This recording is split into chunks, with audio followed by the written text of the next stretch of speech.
اور اس کے ساتھ آنکھوں کی بنائی کا کوئی قرآنی علاج بتا دیں.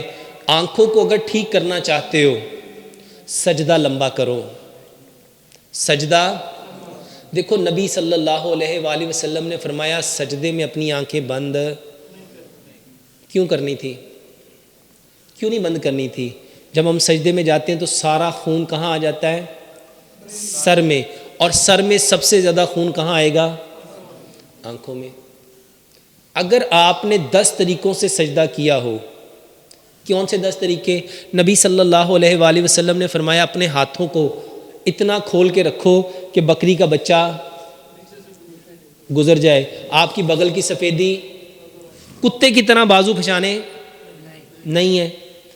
آپ کی 7 ہڈیوں پہ سجدہ ہونا چاہیے. کتنی ہڈیوں پہ سجدہ ہونا چاہیے؟ 2 پاؤں ہیں، 2 آپ کے گھٹنے ہیں، 2 ہاتھ ہیں. اور بتاؤ ایک یہ ماتھا لگاتے ہیں اور ایک، تو یہ کتنے بن جائیں گے؟ کیسے 7؟ 7 پہ ہم یہاں بھی لگاتے ہیں. اور جبکہ نبی صلی اللہ علیہ وآلہ وسلم نے کیا فرمایا؟ میرے محترم بھائیو ناک کو خاک آلود کرو، یہاں سجدہ کرو. حدیث کے الفاظ ہیں نماز میں اپنی ناک خاک آلود کرو. سجدے میں اپنی ناک خاک آلود کرو. تو ناک کون سی ہے؟ یہ نتنا ہے. یہ کیا ہے؟ ناک اس کو کہتے ہیں. ناک یہ جگہ سجدے میں لگاؤ. اور یہ صرف اسی وقت لگے گی جب آپ بازو آگے کر کے رکھو گے. جب بازو قریب رکھو گے تو میرے محترم بھائیو یہ ماتھا لگے گا. اس کے بعد آپ نے آنکھوں کو سجدے میں بند، اپنے دونوں پاؤں آپس میں ملاؤ. اپنے دونوں پاؤں آپس میں ملاؤ.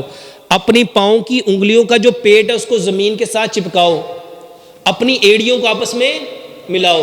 اپنی ہپ کو پورا اوپر اٹھا کے رکھو اور زمین کی سختی محسوس کرو. زمین کی. میرے محترم بھائیوں یہ آنکھوں کا نہیں واللہ 80 بیماریوں کا علاج ہے. میں نے جو کتاب لکھی ہے نا نماز اینڈ ماڈرن میڈیکل سائنس، الحمدللہ ثم الحمدللہ، 1 نہیں 2 نہیں 3 نہیں، کتنے غیر مسلموں نے کہا کہ ڈاکٹر صاحب الحمدللہ ان چیزوں کا ہمیں ایسا فرق پڑا ہے کہ ہم نے زندگی میں کبھی نہیں سوچا تھا. آنکھوں کے لیے اس کے ساتھ کیلے کے ساتھ دانت صاف کرو. کیلے کے ساتھ 1.5 انچ کا کیلے کا ٹکڑا لو، اس کو میش کرو اور اس کے ساتھ برش کرو. رات کو صبح اٹھ کے کلی کیے بنا بسم اللہ پڑھو، سورۃ فاتحہ پڑھو، اپنا تھوک لو، اپنی آنکھ کے اندر تھوک ڈالو. اپنی آنکھ کے اندر.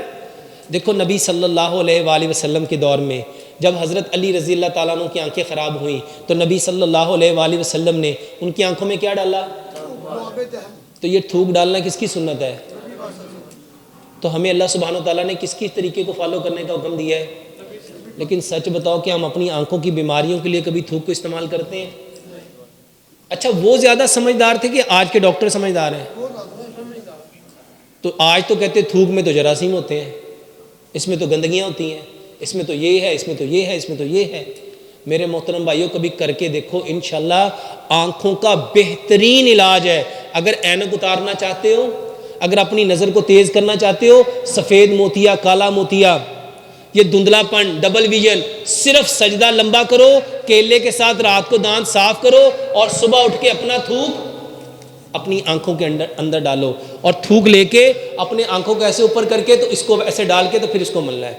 11 مرتبہ اپنی آنکھوں میں تھوک ڈالو. اور جب بھوک لگے، جب اس وقت کا جو سلائیوا وہ سب سے بہترین ہے، اپنی تھوک ڈالو. یہ آنکھوں کا بہترین علاج ہے.